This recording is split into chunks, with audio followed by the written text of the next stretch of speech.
Bienvenidos al módulo complementario de lesiones deportivas del curso de Personal Trainer.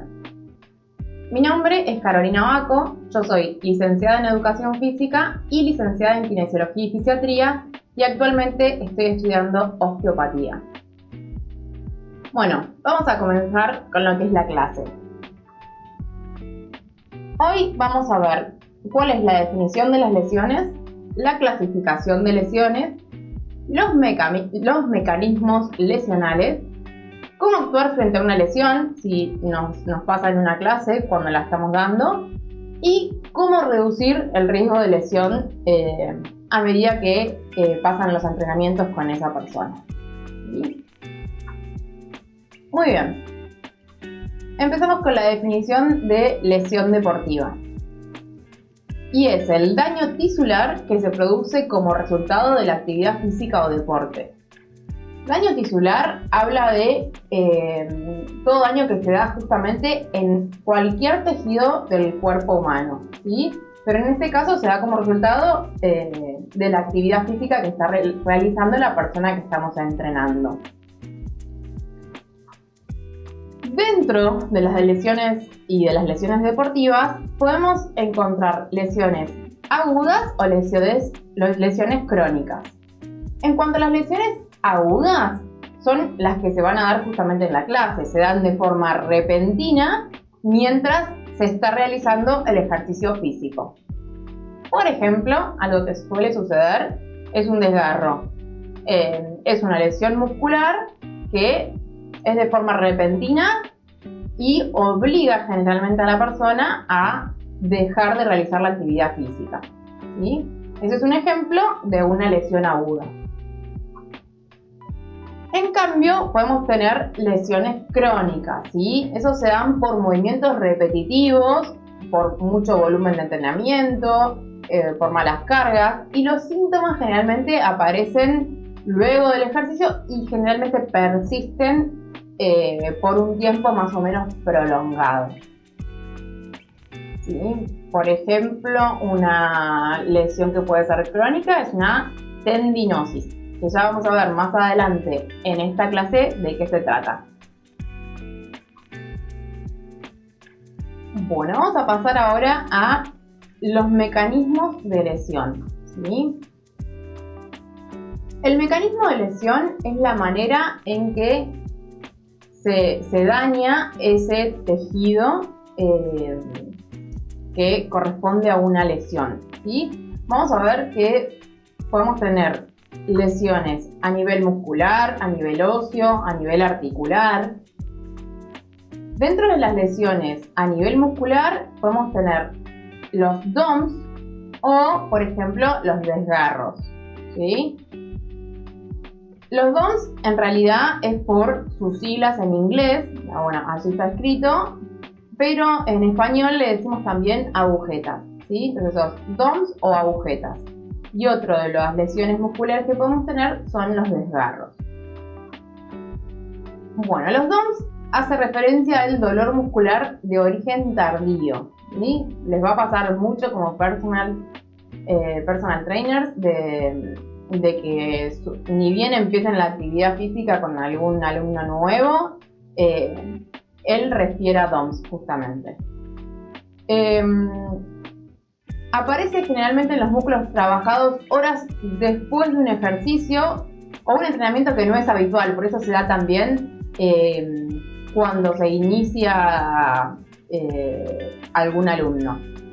Puede ser un ejercicio que esté mal coordinado también, de carácter muy intenso para lo que la persona viene adaptada y en el que generalmente predominan las contracciones excéntricas. Por ejemplo, un tipo de contracción excéntrica es bajar escaleras, ¿sí? Eso predispone al cuádriceps a una contracción excéntrica y a que tenga mucha carga que por ahí no están tan acostumbrados a realizar.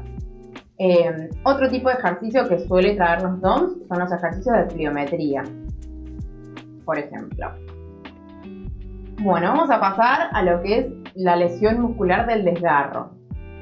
El desgarro es una lesión muscular que se inicia con un dolor agudo en el momento de la actividad física que paraliza al deportista y le impide continuar con la actividad. Generalmente, o sea, a ver, hay casos extraordinarios de personas que están muy entrenadas y que son capaces y que tienen una resistencia al dolor muy fuerte. En contados casos han continuado con la actividad, pero generalmente en el desgarro uno se ve imposibilitado de continuar. Les quería comentar una observación con respecto a los desgarros. Generalmente surge la duda de si hay hematoma o no hay hematoma, si es que estoy desgarrado o no estoy desgarrado. Y esto es un poco así. Si el hematoma es intramuscular, no será visible. En cambio, si es extramuscular, rompe la aponeurosis, que es ese tejido, esa telita blanca que está recubriendo a todo el músculo. Si esa aponeurosis se rompe, ahí sí se puede ver el hematoma en la piel, durante el examen físico. Por eso es que se dice que hay desgarro, pero puede haber hematoma o no puede haber hematoma. Y esto depende de esa tela, de ese tejido en realidad, que es la fascia aponeurosis, que es la que rodea al tejido muscular. Espero que les haya quedado claro. Bueno, dentro de las lesiones, ahora vamos a pasar a las lesiones articulares. Las lesiones articulares las podemos clasificar básicamente en subluxaciones y en luxaciones.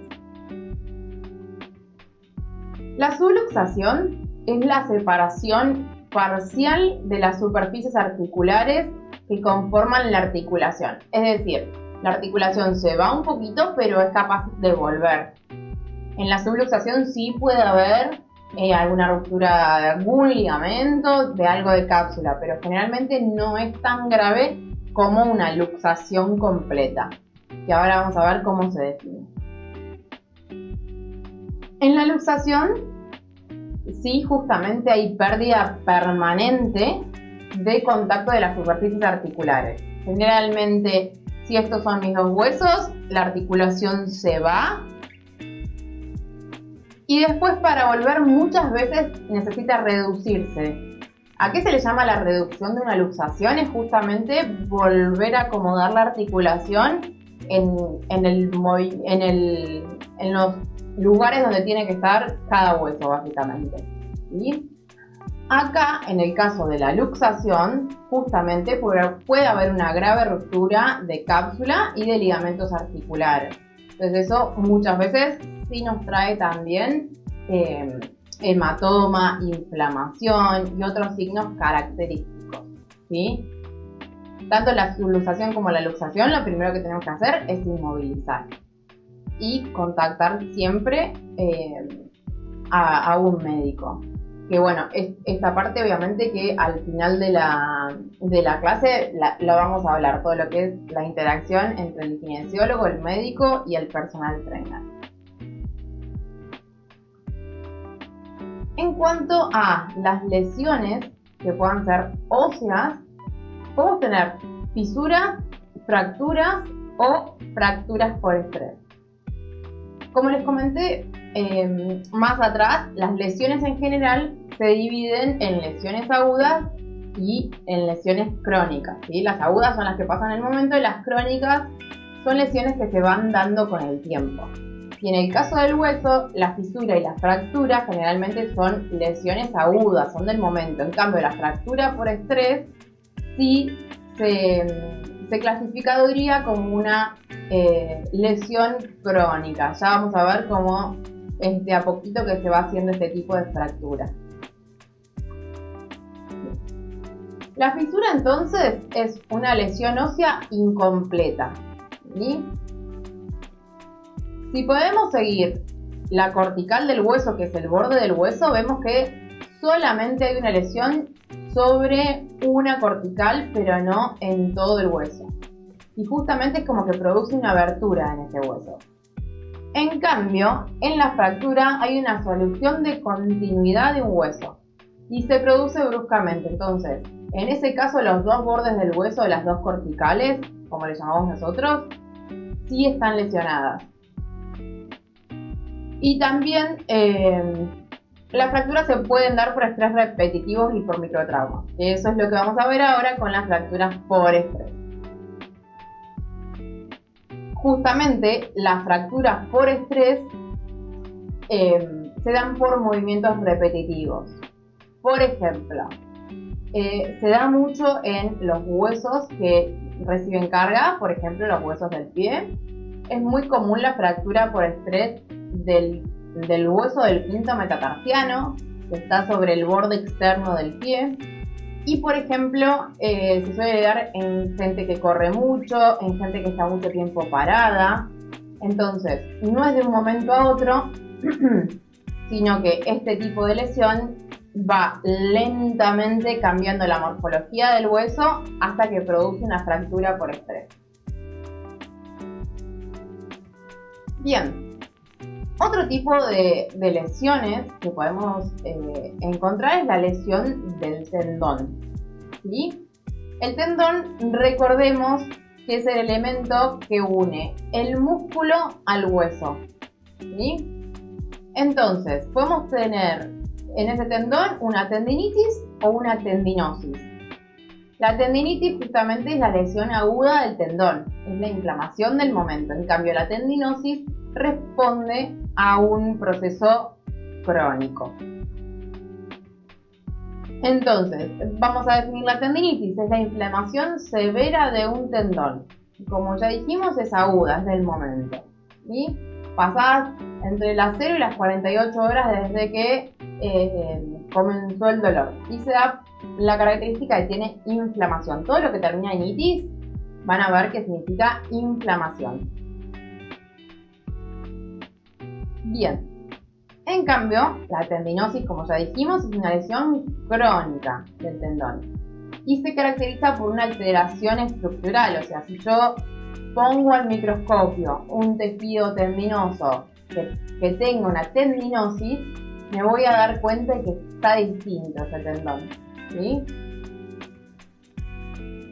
Para todo lo que es tendinosis se utiliza mucho una técnica en kinesiología que es la microelectrólisis percutánea, por ejemplo. Los kinesiólogos tienen muy buenas técnicas para trabajar este tipo de patología o de lesión. Bien. Lo que sigue es cómo actuar frente a una lesión.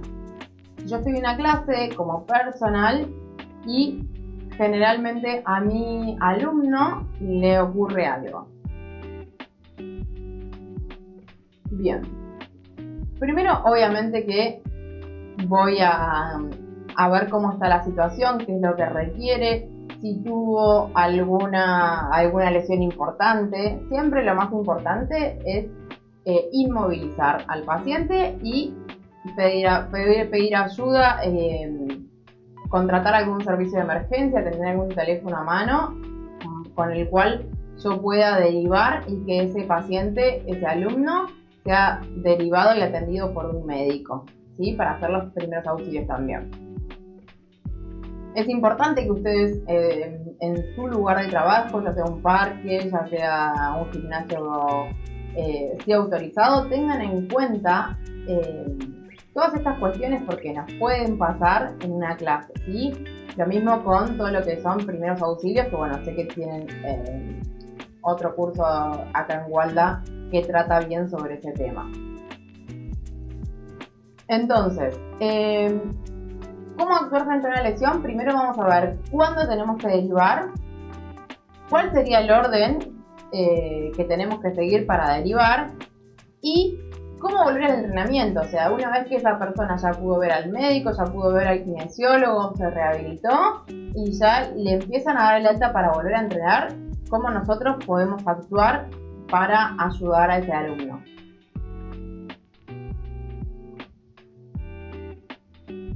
Bien, ¿cuándo derivar? Lo primero que tengo que tener en cuenta cuando me llega un alumno es consultarle a ver si se hizo su apto físico y si se hace el chequeo anual médico que siempre debe realizarse, ¿sí? Más allá de por una lesión a nivel traumatológico, esto lo hacemos también por cualquier cuestión cardiovascular o cualquier otra enfermedad que nosotros no tengamos en cuenta y que siempre es importante en la planificación nuestra. Otra de las cuestiones y que suele pasar mucho, la gente lamentablemente hoy en día está muy acostumbrada a convivir con el dolor, cosa que no es normal. Tenemos que, como personal, si como ustedes lo ven casi en cotidiano al alumno, muchas veces más de una vez por semana, acostumbrarse a que si tiene un dolor, que sea consciente su alumno de que eso no es normal y no está bien. Entonces es el típico, ya se me va a pasar ese dolor crónico que en realidad nunca se le pasa. Bueno, ahí es un poco abrir los ojos y tratar de derivarlo y que vea realmente un médico, y también concientizarlo de que realmente puede vivir mucho mejor sin ese dolor y aportándole un poco de calidad de vida. Otra de las cuestiones para derivar es cuando hay una inflamación aguda, ¿sí? Algo de inflamación, rubor, calor en la zona, cuestiones que a mí como personal no estoy tan acostumbrados a ver y me parecen raras. Bueno, ahí trato de derivar al médico. Y obviamente el dolor que imposibilita continuar con el ejercicio físico. Esto se da mucho, lo que les decía, por ejemplo, un desgarro, con algún tipo de ese tipo de lesión, algún esguince, se da de manera súbita y lo obliga a dejar de hacer ese ejercicio. Bien. Cuando yo necesito derivar a un paciente, ¿sí? ¿Qué es lo que tengo que hacer? Generalmente, en lo que es deporte, se trabaja mucho con lo que es el traumatólogo, por una cuestión de que el que más vemos afectado es el sistema musculoesquelético y el traumatólogo es el médico especialista en esos temas. ¿Sí? Y bueno, y después ese traumatólogo obviamente que va a hacer la orden para poder enviarlo a kinesiólogo, ¿sí? Ahora también en todo este tema está el osteópata, que el osteópata también es de primera derivación como el traumatólogo, ¿sí?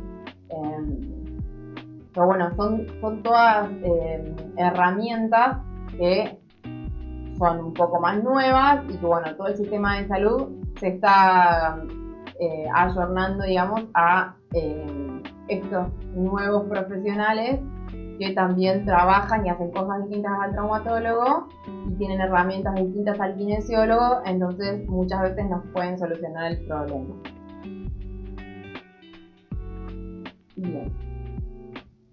Con respecto a esto, siempre es muy importante que a nuestros alumnos les hagamos ver la importancia que tiene que vayan a un traumatólogo o a un kinesiólogo que se relacione con el mundo del deporte, de alguna manera, ¿sí? Generalmente el kinesiólogo que está en el ámbito deportivo va a tratar de que ese paciente siga en movimiento, porque para nosotros los kinesiólogos, por lo menos, el movimiento es salud y es muy importante.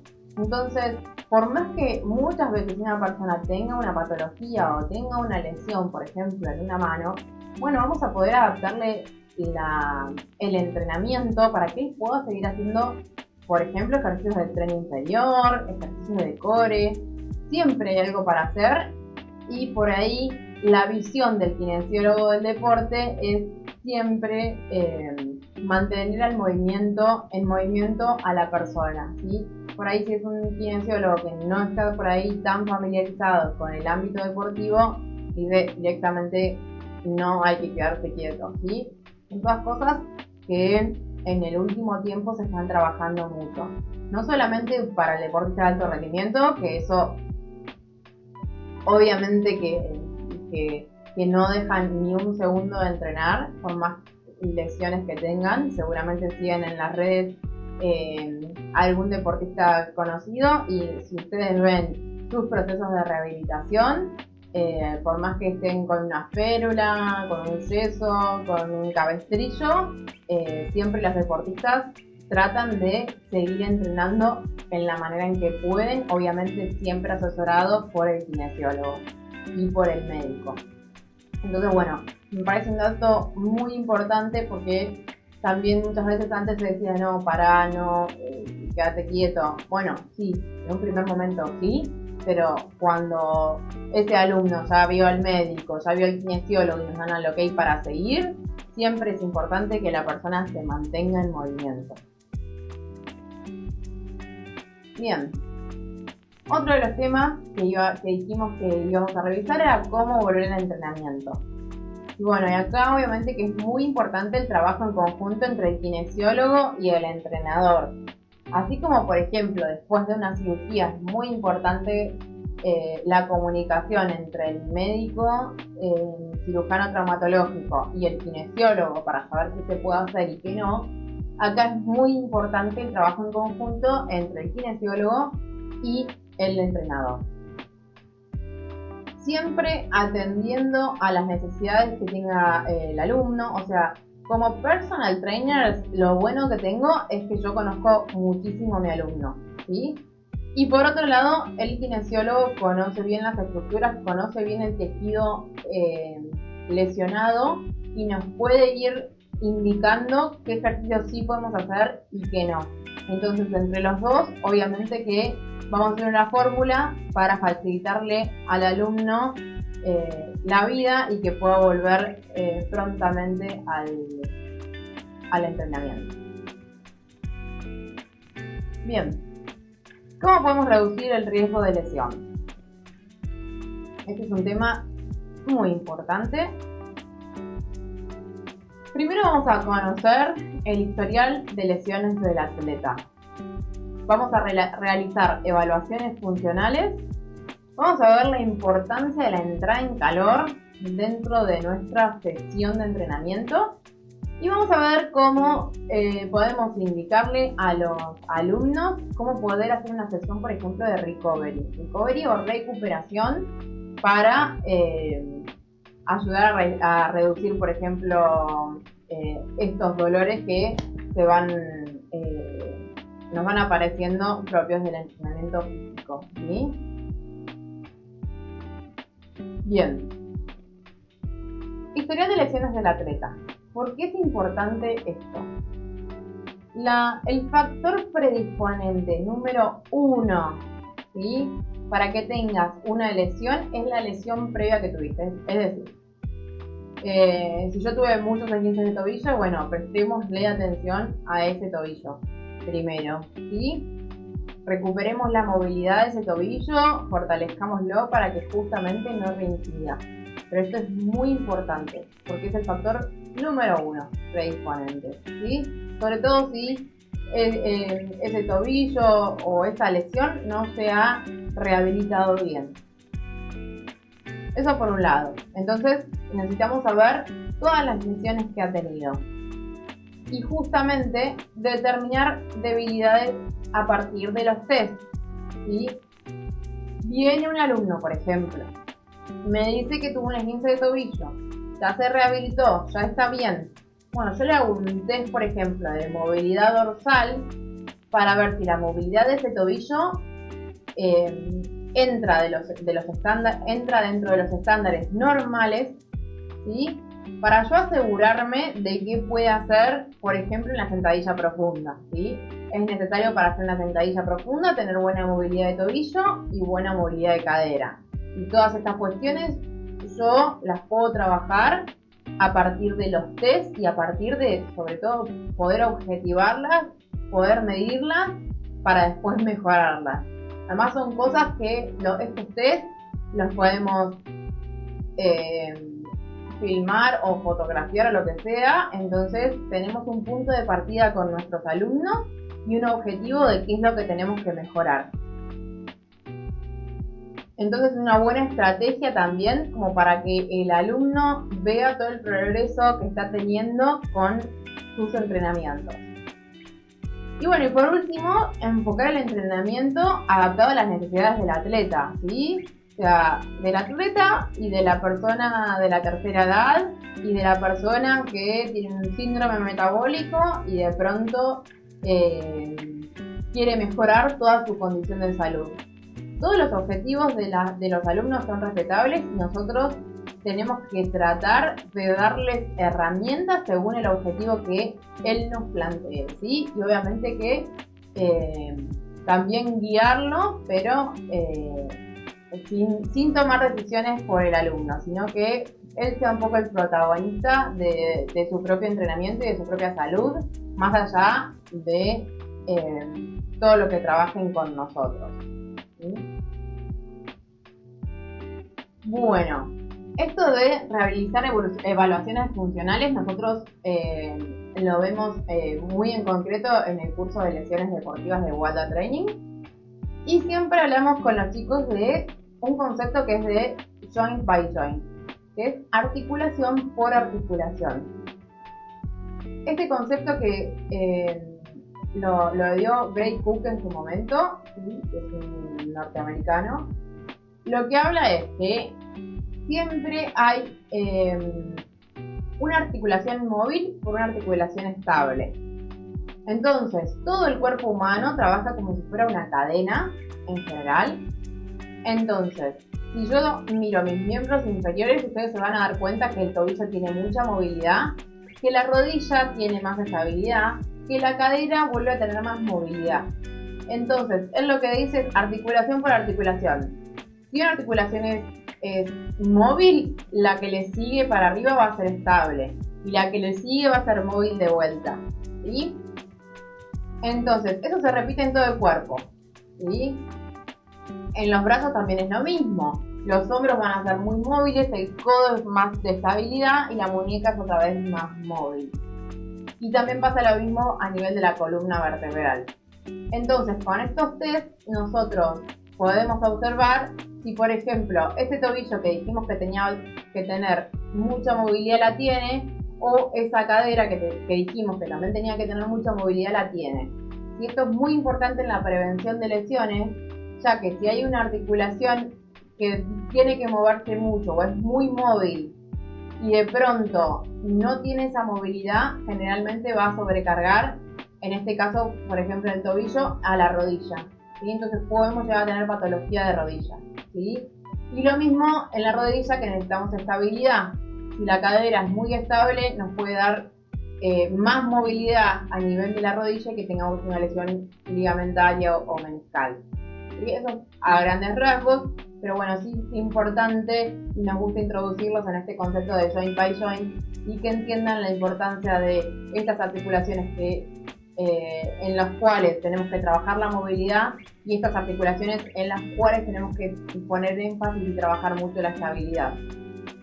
Por ejemplo, la zona media o core, trabajamos justamente todo lo que es estabilidad, ¿sí? Para que después mis brazos y mis piernas se puedan mover. Pero generalmente el core es un lugar donde trabajamos siempre la estabilidad. Por ahí no conocían el concepto de joint by joint, pero sí todos sabemos que el trabajo del core se da mucho para trabajar la estabilidad de la zona media. Bueno, vamos a hablar ahora un poco de la entrada en calor y la importancia que tiene en la prevención de lesiones. Esto es muy personal, pero a mí me gusta dividir la entrada en calor en 3 momentos. Primero es la movilidad articular, después vamos a ir a una activación aeróbica y después la entrada en calor específica a la actividad que vamos a realizar. Sobre todo por ahí, esta parte de la entrada en calor específica es generalmente cuando hay deportes en conjunto, no tanto en el trabajo de personal, pero sí, por ejemplo, si un día digo, bueno, voy a trabajar todo lo que es miembros superiores o todo lo que es miembros inferiores, o esta clase vamos a hacer tal o cual cuestión, ¿sí? Bien, la movilidad articular tiene como objetivo movilizar la articulación en todo el rango de movimiento. O sea, muchas veces pasa que les decimos a los alumnos, bueno, hagan movilidad articular y hacen ti. No, la idea es voy al mayor rango de movimiento y voy al mayor rango de movimiento.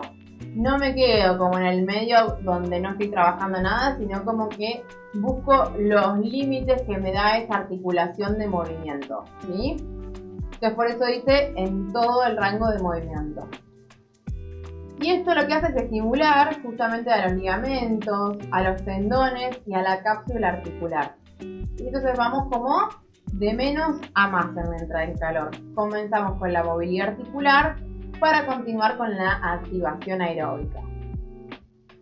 La activación aeróbica tiene como objetivo movilizar grandes grupos musculares y elevar la temperatura corporal. Cuando nosotros elevamos la temperatura corporal, lo que hacemos es que cualquier tejido del cuerpo humano esté más en el periodo elástico, o sea que puede movilizarse sin problemas, sin llegar al periodo de ruptura. Entonces, por eso es tan importante el aumento de la temperatura corporal, porque yo prevengo lesiones, porque esos tejidos están más preparados para trabajar en periodo elástico y a lo sumo plástico, pero no llegar a un periodo de ruptura. Bien. Y por último tenemos en la entrada en calor específica, donde se realizan gestos específicos propios de la actividad que vamos a realizar, ¿sí? También, bueno, por ejemplo, en todo lo que es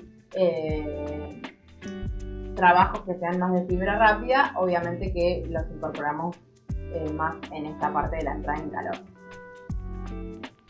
Bien. Otra de las estrategias que podemos aportarles desde la parte de lesiones es este concepto de recovery o recuperación.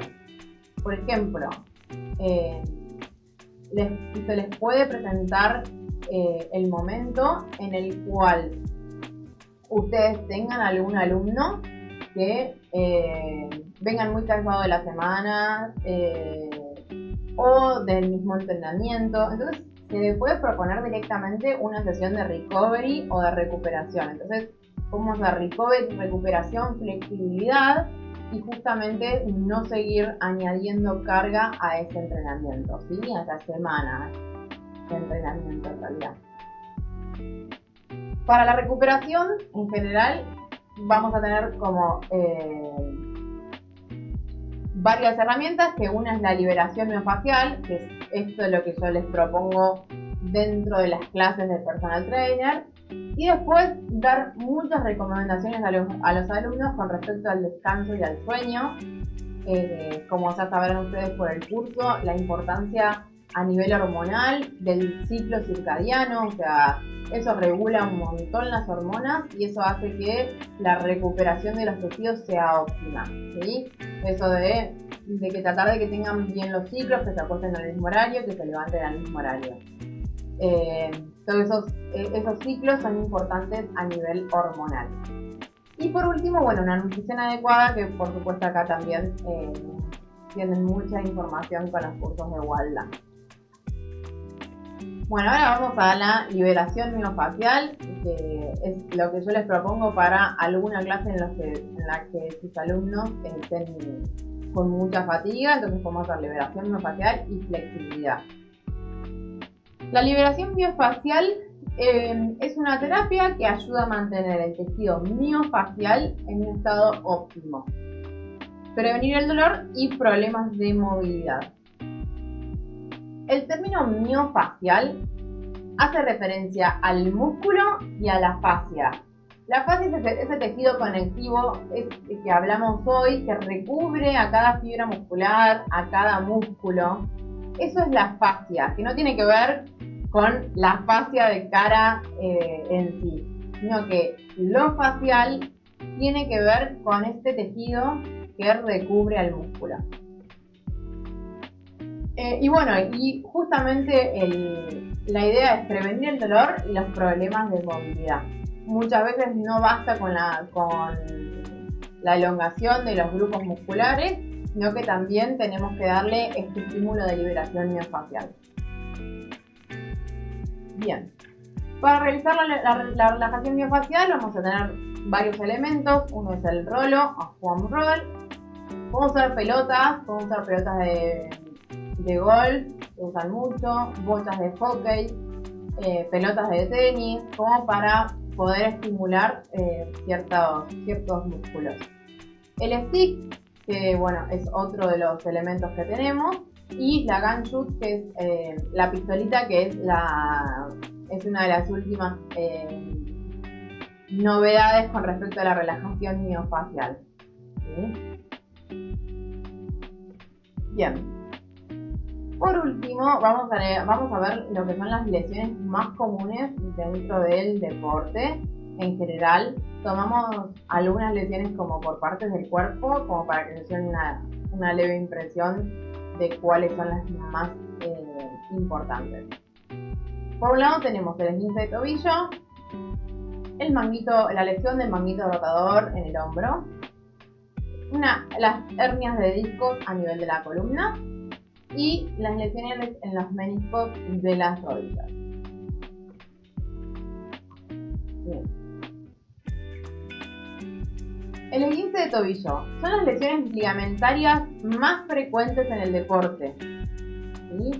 Pero por suerte, y generalmente son lesiones que son leves, generalmente no resisten tanta gravedad.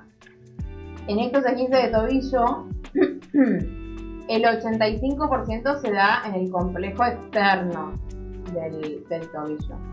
¿Sí? Seguramente que o a ustedes les ha pasado o a alguna persona conocida. ¿Por qué se dice que son leves? Porque a lo sumo se ha lesionado un ligamento de los 3, por ejemplo, que tenemos en la parte externa del tobillo, que generalmente es el ligamento peroneo tragalino anterior.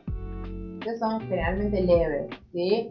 Cuando ya es una lesión grave, que es en la menor cantidad de casos, sí puede haber ruptura de 2 a 3 ligamentos. Y bueno, ahí ya obviamente que el médico tiene la palabra justa para tratar a este alumno, ¿sí?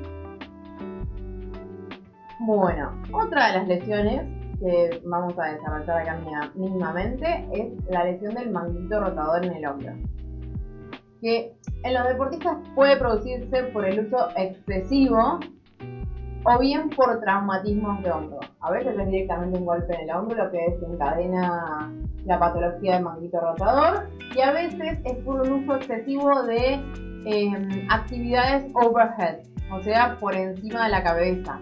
Todo lo que es remate en vóley, lo que es lanzamiento en handball, todos los lanzamientos de jabalina, todos esos, bueno, justamente hay que tener bien en cuenta esta patología, porque lamentablemente es bastante común, porque uno de los músculos del manguito rotador, que es el supraespinoso, está como en desventaja biomecánica, o sea, está como en un lugar donde no es tan fácil que se nutra bien porque no le llega bien la sangre. Entonces, por eso es que es tan común la lesión del supraespinoso dentro de los músculos del manguito rotador. Y bueno, por supuesto que la mala técnica y el envejecimiento del tendón también predisponen a la lesión. No es lo mismo un alumno de 20 años, lamentablemente, que un alumno de 35 o 40 años, donde ya el envejecimiento mismo del tendón nos puede causar esta patología. Por otro lado tenemos la hernia de disco, ¿sí? Que se da a nivel de la columna vertebral.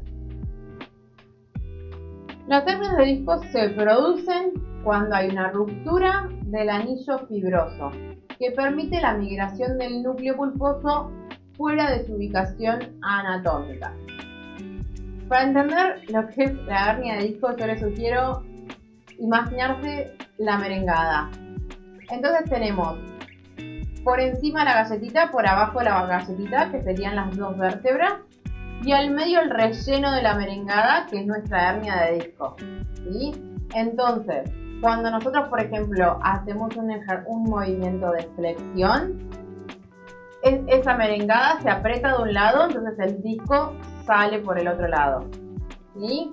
Entonces, esto es un poco lo que ocurre en la hernia de disco para que ustedes más o menos se lo imaginen. ¿sí?